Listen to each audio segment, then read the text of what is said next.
सभी विद्यार्थियों का राजकीय उच्च माध्यमिक विद्यालय ढांढन की ऑनलाइन भौतिक विज्ञान कक्षा में हार्दिक स्वागत है। बच्चों, कक्षा 11 और 12 दोनों के लिए भौतिक विज्ञान ऑनलाइन कक्षा जारी है। आप सबको ध्यान है, आप सभी निरंतर अध्ययन करके इसका फ़ायदा उठाएंगे तो निश्चित रूप से आप लोगों को बहुत ही फ़ायदा होगा। आजकल जहाँ तक कक्षा 12 की बात है, कक्षा 12 में हम लोग चौथे अध्याय में प्रवेश कर चुके हैं। चौथे अध्याय का नाम है विद्युत धारिता।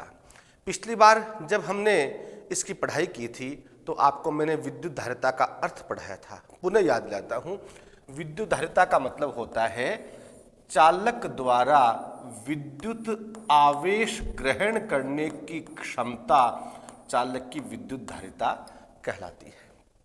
आपको मैंने और एक्सप्लेन करके बताया था कि जब हम किसी पात्र में पानी डालते हैं तो उसका गुरुत्वीय तल बढ़ता है।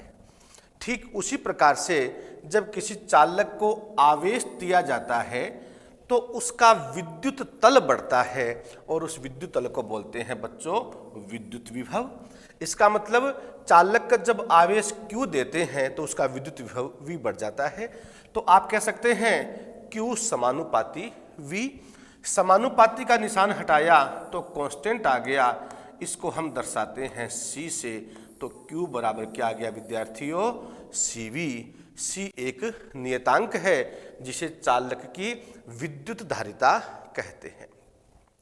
इस धारिता के मात्रक की हम बात करें तो बच्चों ध्यान से समझना, यहाँ पर आ गया C बराबर Q बट्टे V। Q का मतलब आवेश, आवेश का मात्रक आप सबको पता है यह होता है कूलाम, और V विभव इसका मात्रक होता है वोल्ट।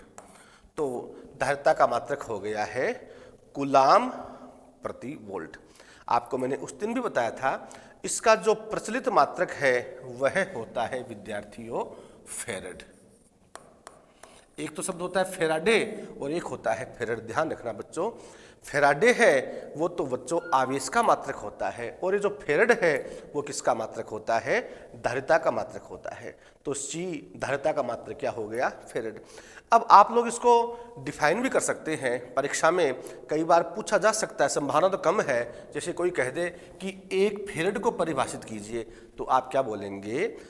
यदि किसी चालक को एक कूलाम आवेश देने पर उसके विभव में वृद्धि 1 वोल्ट हो तो चालक की धारिता 1 फेरेड के तुल्य होती है। मैंने आपको उस दिन भी बताया था कि ये जो फेरेड है यह बच्चों अपने आप में एक बड़ा मात्रक है, इसलिए इसके स्थान पर जो छोटे मात्रक है जिसमें आता है माइक्रोफेरेड, जिसमें आता है पिक्रोफेरेड, ये हम काम में लेते हैं। आपकी जानकारी के लिए बता दूं मैं, 1 माइक्रोफेरेड बराबर होता है 10 की पावर -6 फेरेड। 1 पिक्रोफेरेड बराबर होता है, पिक्रो का मतलब 2 बार माइक्रो, तो 10 की पावर -12 फेरेड। ये बच्चों हम लोगों ने उस दिन भी जब धारिता वाला चैप्टर शुरू किया था यहाँ तक की सारी बात आपको मैंने बताई थी। अब आगे बढ़ते हैं। हमारी ये जो धारिता है इस धारिता का मात्रक हमने पढ़ लिया है, इसकी विमा को जानने का प्रयास करते हैं। और उसके अलावा बच्चों जो धारिता को प्रभावित करने वाले कारक जिनकी चर्चा हमने पिछले अध्याय में की थी, पिछली बार जब हमने क्लास ली थी उसमें पढ़ा था, आज हम उसको एक्सप्लेन करने का प्रयास करेंगे कि ये फैक्टर किस तरह से प्रभावित करते हैं। तो नया हेडिंग डालिए, विद्युत धारिता की विमा। विद्युत धारिता की विमा रटना नहीं है, ध्यान से समझना। देखो ये सूत्र आप सबके ध्यान में अब आ चुका है, Q बराबर CV। हम चाहते हैं इस धारिता की विमा। तो विद्यार्थियों ध्यान देना भाई, यहाँ से C बराबर क्या हो जाएगा? C बराबर Q अपॉन V। C बराबर Q अपॉन V। अब इसको रटना नहीं है, आगे समझते हैं। देखो बच्चों ये Q तो है ही एज इट इज, V क्या है? विद्युत विभव। विद्युत विभव की जब हम लोगों ने बात की थी इससे पहले वाले चैप्टर में तो उसका सूत्र हम लोगों ने पढ़ा था, चाहे विद्युत विभव हो चाहे विभवांतर हो, V बराबर क्या था भाई? W बट्टा Q। विभव की बात करते हैं तो हम इसको डिफाइन कर देते हैं, एकांक धनावेश को अनंत से विद्युत क्षेत्र के किसी बिंदु तक लाने में किया गया कार्य। विभवांतर की बात करते हैं तब हम बोलते हैं एकांक धनावेश को विद्युत क्षेत्र में एक स्थान से दूसरे स्थान तक विस्थापित करने में किया गया कार्य विभवांतर। तो आप लोगों को इस उलझन में उलझने की जरूरत नहीं है कि हम कौन सा यहाँ पर काम मिले। ये V का मतलब क्या है, विद्युत विभव। सूत्र क्या है इसका, W/Q। तो यहाँ पर ये आ गया W/Q। ये Q चला जाएगा ऊपर, तो जिससे क्या आ जाएगा, C = Q²/W। विद्यार्थियों, जैसे जैसे आप लोग पढ़ेंगे, प्रैक्टिस करेंगे, आप लोगों को इतनी मशक्कत करने की जरूरत नहीं पड़ेगी, आप लोग डायरेक्ट इसकी विमा लिख सकते हैं। लेकिन अभी आपको मैं समझा रहा हूँ, कई बार क्या होता है कक्षा 11 में हम लोग ध्यान से नहीं पढ़ पाते हैं, तो हमारे विमा वाला कॉन्सेप्ट है वो क्लियर नहीं हो पाता है। अब Q क्या है, आवेश। आवेश की विमा कहाँ से लाए, एक बार ध्यान देना, धारा की परिभाषा क्या थी, I = Q/T। तो Q बराबर क्या हो गया इससे, IT। Q बराबर हो गया IT। I विद्युत धारा की विमा क्या होती है, A। T समय की विमा क्या होती है, T। तो यहाँ पर ये जो Q² है उसकी जगह क्या आ जाएगा बच्चों, AT का स्क्वायर। AT का स्क्वायर का मतलब A² T² W। W क्या है बच्चों, कार्य बराबर क्या होता है, बल गुणा विस्थापन। बल की विमा क्या होती है, M1 L1 T-2 इंटू क्या आएगा, विस्थापन की विमा L1। तो L1 पहले से मौजूद, अब L1 क्या हो जाएगा, L⁻²। तो ये आ गई है बच्चों कार्य की विमा। ऊपर ले जाइए इसको, तो आप क्या बोलेंगे, M⁻⁻1 M⁻⁻1। L⁻² को ऊपर ले जाइए, L⁻⁻2। T⁻² ऊपर जाकर किसकी बन जाएगी, प्लस की। T⁻² पहले से मौजूद है, तो T की पावर कितनी होगी बच्चों, 4, T⁻4। और A की पावर कितनी है, 2। तो इस प्रकार से आप लोगों ने धारिता की विमा निकाल ली है, M-1 L-2 T⁻4 A⁻2। ये बच्चों विद्युत धारिता की विमा है। हम लोग परीक्षा के दृष्टिकोण से जब पढ़ते हैं तो हम सोचते हैं कि विमा वाला चैप्टर तो कक्षा 11 में हो चुका है, 12 में हमारे से कोई नहीं पूछेगा। लेकिन बच्चों ये हमारी भूल है। आपको मैंने पहले भी बताया था, अभी जो नीट का एग्जाम हुआ था उसमें विमा और स्क्रू गेज के अल्पतमांक से संबंधित इतने आसान प्रश्न पूछे गए थे, कई बच्चों ने जिनको इग्नोर कर दिया था उन प्रश्नों को, उनकी दिक्कत आई थी। तो ध्यान रखना, ये आपकी धारिता की विमा आ गई है। क्लियर होगी बात, आगे बढ़ते हैं। अब हमारा मकसद है हम लोग धारिता को प्रभावित करने वाले जो कारक हैं उनको समझने का प्रयास करें। आपको मैं याद दिला दूं, धारिता को प्रभावित करने वाले कारक में आपको मैंने 3 कारक बताए थे। नंबर 1 तो था चालक की आकृति, त्रिज्या और क्षेत्रफल, इस पर डिपेंड करता है। त्रिज्या व क्षेत्रफल तो दोनों एक ही बात है। दूसरा बताया था चालक के समीप यदि कोई चालक उपस्थित है तो उससे भी चालक की धारिता प्रभावित होती है। और नंबर 3 होता है माध्यम की उपस्थिति। तो ये तीनों ही फैक्टर किसी भी चालक की धारिता को प्रभावित करते हैं। कैसे प्रभावित करते हैं, अभी हम इनको समझने का प्रयास करते हैं। आप लोगों को रटना नहीं पड़े, इसके लिए बच्चों में आपको एक महत्वपूर्ण टॉपिक पढ़ा रहा हूँ। वो टॉपिक अपने आप में तो अलग अस्तित्व रखता ही है, और उस टॉपिक से बच्चों हमारा यह वाला जो फैक्टर है यह स्वतः ही स्पष्ट हो जाएगा। तो आप नया हेडिंग डालिए, विलगित गोलीय चालक की धारिता। विलगित गोलीय चालक की धारिता इंपॉर्टेंट टॉपिक है।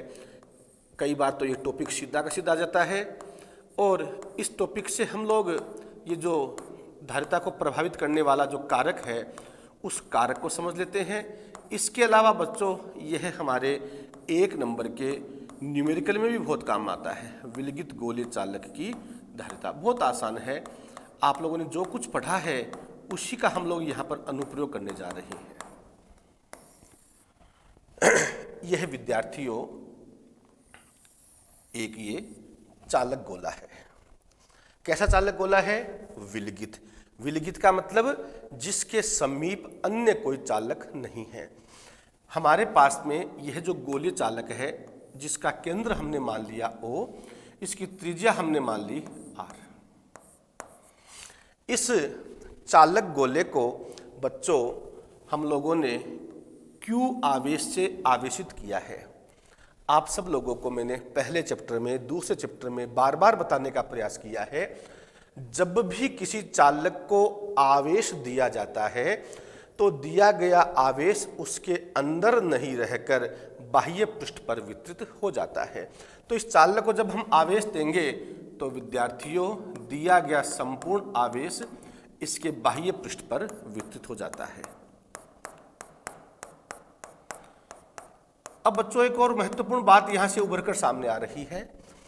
यह जो हमारा गोलीय चालक है, इस गोलीय चालक के पृष्ठ पर आप कहीं पर भी कोई भी बिंदु की चर्चा कर लीजिए, प्रत्येक अवस्था में यह जो बिंदु होगा उसकी गोलीय चालक के केंद्र से दूरी क्या होगी? समान। जब दूरी समान होगी, आप लोगों को पता है बच्चों, V inversely proportional to R। दूरी जब समान है तो हम क्या बोलेंगे? विभव का मान भी समान होगा। विभव का मान समान यानी इस गोलीय चालक के पृष्ठ के प्रत्येक बिंदु पर विभव का मान समान। इसका मतलब बच्चों यह वाला जो पृष्ठ है वह पृष्ठ कैसा बन गया है? इसको हम डिफाइन कर सकते हैं किसके रूप में? समविभव पृष्ठ के रूप में। तो कहने का मतलब हमारा यह जो गोलीय चालक है वो यहाँ पर समविभव पृष्ठ की भांति कार्य कर रहा है। अब इसको आप कैसे नोट करेंगे, नोट्स में कैसे लिखेंगे? मेरे साथ लिखते जाइए आप लोग, फिर भी दिक्कत होगी तो हम दोबारा पढ़ लेंगे। नोट करो, कैपिटल R त्रिज्या का एक विलगित गोलीय चालक, कैपिटल R त्रिज्या का एक विलगित गोलीय चालक जिसे Q आवेश द्वारा आवेशित किया गया है। दिया गया संपूर्ण आवेश गोलीय चालक के बाह्य पृष्ठ पर वितरित हो जाता है। यह गोलीय चालक समविभव पृष्ठ की भांति कार्य करता है। अब आपको यहाँ पर डिटेल बताने की जरूरत नहीं है क्यों करता है, ये तो आपको समझा दिया। आप सीधा लिखेंगे, पुनः सुन लीजिए। कैपिटल R त्रिज्या का एक विलगित गोलीय चालक जिसे कैपिटल Q आवेश द्वारा आवेशित किया गया है। दिया गया संपूर्ण आवेश इस चालक के पृष्ठ पर वितरित हो जाता है। इस तरह से गोलीय चालक समविभव पृष्ठ की भांति कार्य करता है। तो समविभव पृष्ठ का मतलब प्रत्येक बिंदु पर विभव का मान समान। और आपको जानकारी है कि गोले के पृष्ठ पर विद्युत विभव का मान कितना होता है? सूत्र याद है आप लोगों के? V बराबर KQ बट्टे R। तो आप लिखो, विलगित गोलीय चालक के पृष्ठ पर विद्युत विभव, विलगित गोलीय चालक के पृष्ठ पर विद्युत विभव V बराबर, देखो बच्चों सूत्र याद है आप लोगों के? V बराबर KQ अपॉन R। K का मतलब कूलाम नियतांक, जिसका मान कितना होता है? 1/4 पाई एप्सिलॉन नॉट। तो K की जगह क्या लिख दोगे आप लोग? 1/4 पाई एप्सिलॉन नॉट, और ऊपर क्या आ गया? Q अपॉन क्या आ गया? R। ये आ गया है बच्चों मान, किसका आ गया? विलगित गोलीय चालक के पृष्ठ पर विद्युत विभव का मान KQ बट्टे R। अब हमारा मकसद क्या है बच्चों? हमारा मकसद है इस विलगित गोलीय चालक की धारिता का मान निकालें। धारिता के लिए हमें अन्यत्र जाने की जरूरत नहीं है क्योंकि हम सब लोगों को मालूम हो चुका है Q बराबर क्या होता है? CV। तो जब आपके पास में V का मान है तो C के मान में कोई असुविधा होगी नहीं, क्योंकि C बराबर क्या हो जाएगा? Q upon V। लिखो, अतः विलगित गोलीय चालक की धारिता, अतः विलगित गोलीय चालक की धारिता C बराबर Q अपॉन V। अतः विलगित गोलीय चालक की धारिता C बराबर Q अपॉन V। ये बच्चों समीकरण नंबर 2 आ गई। अब आप क्या करेंगे? ये जो समीकरण 1 से V का मान है इसको कहाँ रख दोगे? 2 में। नोट करो, समीकरण 1 का प्रयोग समीकरण 2 में करने पर। सबके समझ में आ रही बात? समीकरण 1 का प्रयोग समीकरण 2 में करने पर यहाँ पर वैल्यू हम रख देंगे तो हमारे पास में वैल्यू आ जाएगी, और सी बराबर, देखो बच्चों Q तो है as it is, upon V की जगह ये मान रखना है, हमें क्या मान रखना है, Q upon 4 pi epsilon not R। आ गया। यहां पर Q से Q कैंसिल हो जाएगा और ये वाला पद कहां चला जाएगा, ऊपर चला जाएगा। तो हमारे पास में वैल्यू आ जाएगी C बराबर 4 पाई एप्सिलॉन 0 R। एप्सिलॉन 0 या एप्सिलॉन नोट आपको भूलना नहीं है, ये हमारे साथ हमेशा चलेगी। एप्सिलॉन नोट का मतलब निर्वात की विद्युतशीलता, जिसका मान क्या होता है 8.85 इंटू 10 की पावर -12। तो C बराबर 4 पाई एप्सिलॉन नोट R, ये बच्चों विलगित गोले चालक की धारिता आ गई है। इसको आप समीकरण नंबर 3 दे दीजिए। अब देखो बच्चों, ये समीकरण नंबर 3 हमें हमारा जो कारक नंबर 1 था ना, हम बोल रहे थे कि धारिता को प्रभावित करने वाला कारक, पहला क्या था, चालक की त्रिज्या क्षेत्रफल। इससे क्या बात आ रही है निकल कर कि C proportional to R। C proportional to R यानी जब किसी चालक की त्रिज्या का मान ज्यादा होगा, त्रिज्या का मान बढ़ाते हैं तो धारिता का मान भी बढ़ता है, और जब त्रिज्या बढ़ती है तो क्षेत्रफल का मान भी बढ़ता है, और क्षेत्रफल बढ़ेगा तो धारिता का मान भी बढ़ेगा। तो बच्चों कोई आपसे प्रश्न पूछ ले, 1 नंबर का प्रश्न, किसी चालक की धारिता चालक की त्रिज्या, आकार व क्षेत्रफल से कैसे प्रभावित होती है, तो आपका जवाब क्या होगा, चालक का आकार, त्रिज्या ओब्लिक क्षेत्रफल बढ़ाने पर धारिता का मान बढ़ता है। तो पहला कारक स्पष्ट हो गया कि जब किसी चालक की आकृति, आकार, त्रिज्या व क्षेत्रफल को बढ़ाते हैं तो धारिता का मान भी बढ़ता है। क्लियर होगी बात। अब देखो बच्चों, यहाँ पर एक और महत्वपूर्ण निष्कर्ष, अभी तक जो हम निष्कर्ष पर पहुंचे हैं, ये क्या है, विलगित गोले चालक है। यहाँ पर माध्यम क्या है बच्चों, निर्वात ओब्लिक वायु, निर्वात ओब्लिक वायु है ये।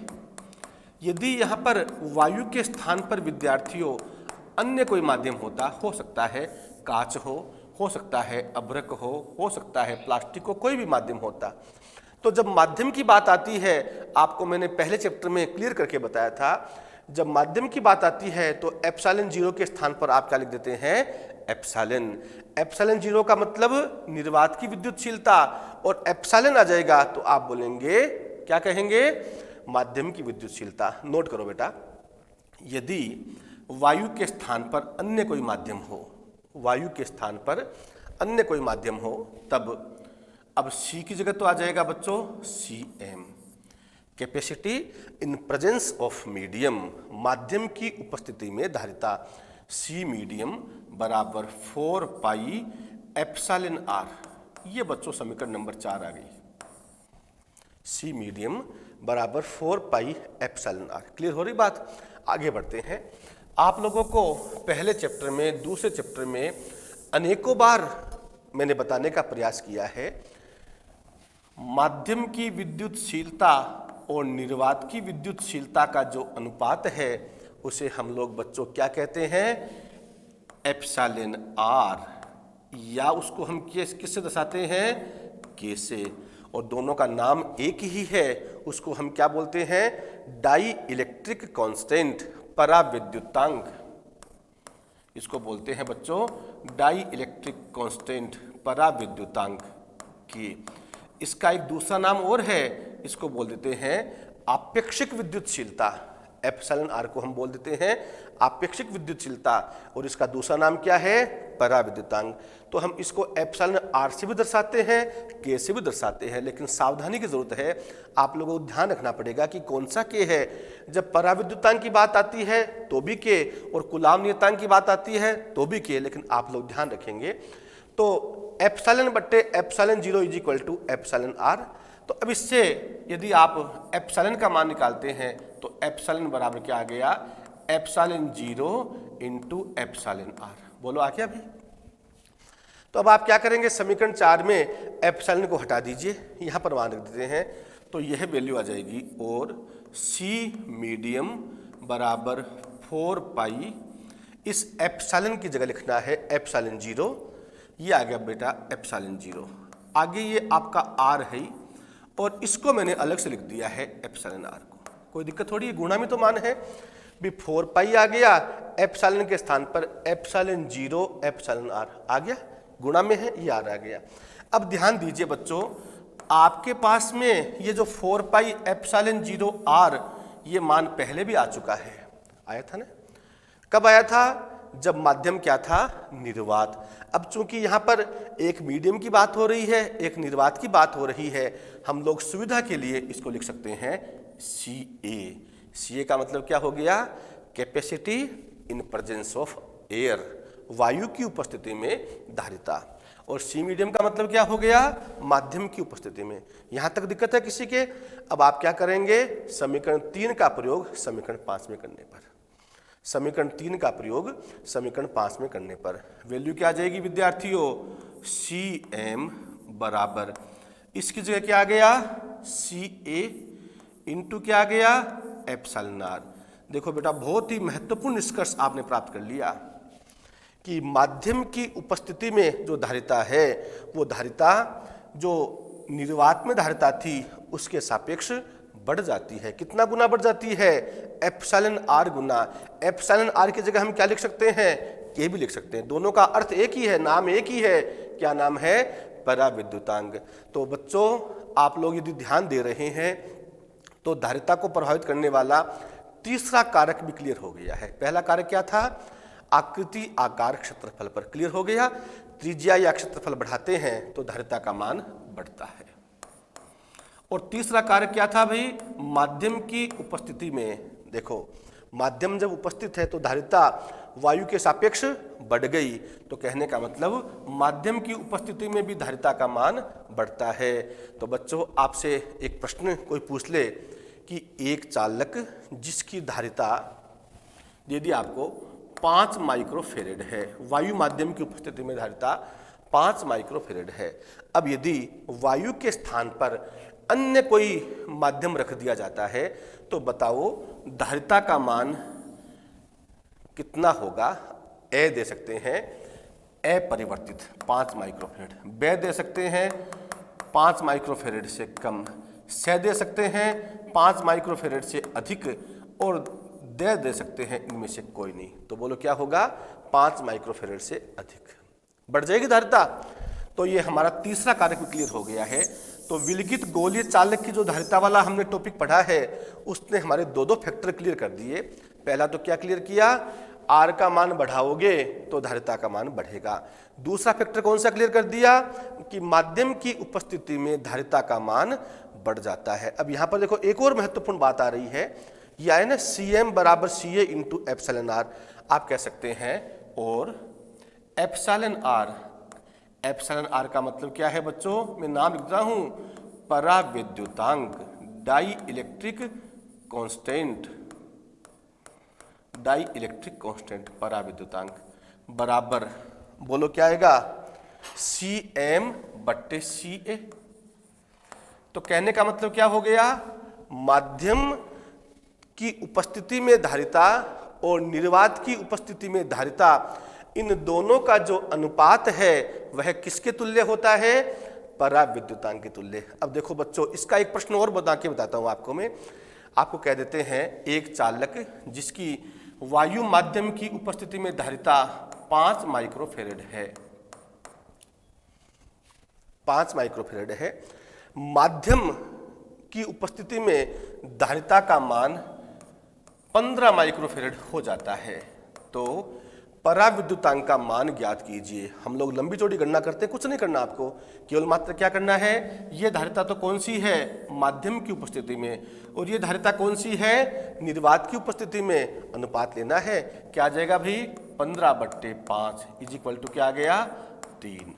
अब ध्यान रखना, इस 3 के आगे कुछ मत लगा देना, क्योंकि ये 3 क्या है? पराविद्युतांक का मान है। पराविद्युतांक क्या है? अपने आप में मात्रकहीन भौतिक राशि है, तो इसका मान आ गया 3। तो इस प्रकार से बच्चों, आप लोगों ने विलगित गोलीय चालक की धारिता और धारिता को प्रभावित करने वाले कारक और पराविद्युतांक का मान कैसे निकालते हैं ये सारे क्लियर कर लिए हैं। एक और बात छोटी सी, अब यहाँ पर हमारे पास जो समीकरण नंबर 3 है उस 3 से निष्कर्ष क्या आया है? उससे निष्कर्ष आया है कि C प्रोपोर्शनल टू R। तो यदि आप लोगों को कोई कहे कि चालक की त्रिज्या और धारिता के मध्य ग्राफ खींचिए, तो C और R एक दूसरे की क्या है भाई, समानुपाती। तो उस कंडीशन में ग्राफ कैसा आ जाएगा, आप लोगों को पता ही है, मूल बिंदु से गुजरती हुई सीधी रेखा। यह बच्चों विलगित गोले चालक की धारिता, त्रिज्या और धारिता के बीच में ग्राफ, और धारिता को प्रभावित करने वाले जो कारक हैं वो किस प्रकार से प्रभावित होते हैं। इसमें एक कारक और रह गया है, वो कौन सा है, आवेशित चालक के समीप अन्य कोई चालक रखने पर, उसको हम बाद में क्लियर करेंगे। एक छोटा सा टॉपिक और शुरू करते हैं। हेडिंग डालिए नया, संधारित्र।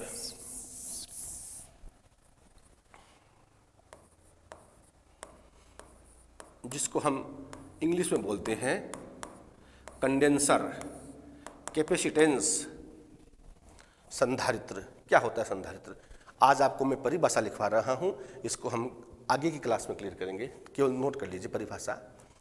संधारित्र एक ऐसी युक्ति है, संधारित्र एक ऐसी युक्ति है जिसमें चालक के आकार को परिवर्तित किए बिना उसकी धारिता को बढ़ाया जा सकता है। दोबारा सुन लीजिए, संधारित्र एक ऐसी युक्ति है जिसमें चालक के आकार को परिवर्तित किए बिना उसकी धारिता को बढ़ाया जा सकता है। ये बच्चों संधारित्र है।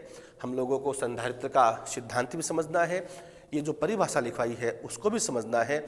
संधारित्र के हमारे प्रकार है, उन प्रकारों को पढ़ना है, और दोनों ही कंडीशन में हमें धारिता का व्यंजक स्थापित करना है। तो कुल मिलाकर बच्चों हमारे जो पाठ है संधारित्र में प्रवेश करते ही कुल मिलाकर आधा चैप्टर कवर हो चुका है। तो आप लोग निरंतर पढ़ते रहिए, आपसे यही उम्मीद है। धन्यवाद आप सबका।